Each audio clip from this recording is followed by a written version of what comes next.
Alexander Gomez from Lodge. At ang topic po na paglalakayan natin ngayon ay trusting in God's power. Ngayon po, ang ating pag-aaralan ay tungkol sa Nehemia chapter 9 verse 6. At buksan po natin ang ating puso at isip sa magandang salita ng Diyos.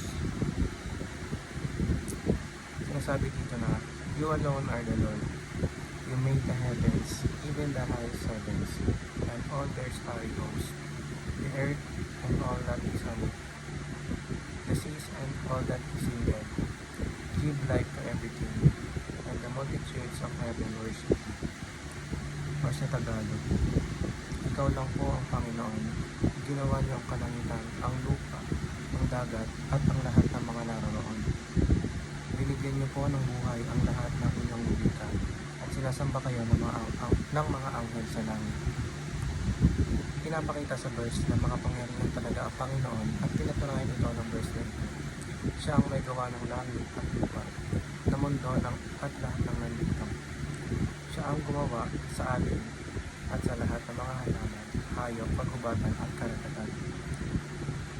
He created the earth in just 7 days. How powerful is that? Diba? Teaching number 1. Creator, He created all things. Siya ang ating tagapaglikha. Lahat ng nakita natin ay gawa ng Panginoon. Kahit ang mga building at technology ay gawa niya sapagkat wala namang magiging ganito kung di tayo binigyan ng Panginoon ng kakayahan. Teaching number 2. Sustainer. He sustains all things. Lahat ng pangangailangan natin ay nasusustain ng Panginoon. Alam niya lahat ng kailangan natin at ipoprovide niya. Teaching number 3. Lord, He alone deserves all worship.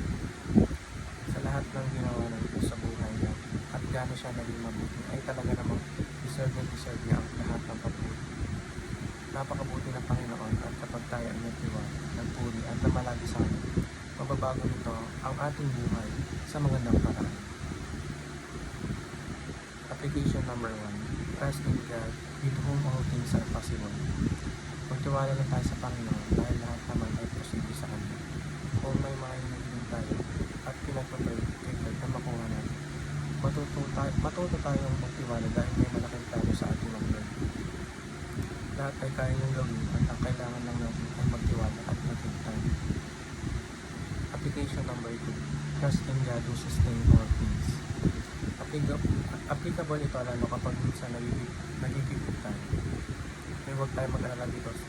God will always provide. Magugulat na tayo at mabubuhos na naman ang sa damakmak na blessings, lalo na pag kailangan natin dahil hindi naman tayo papabayaan ng Lord. Application number 3. Trust in God by worshiping. Pakita natin ang tiwala, faith at pagmamahal natin sa Panginoon sa pamamagitan ng pagsamba sa Kanya. Hindi lang tayong pagpunta sa mga church, kundi sa pamamagitan din ng paglalaan ang lahat ng ginagawa natin para sa Panginoon. Yun lamang po ang aking devotion. Maraming salamat.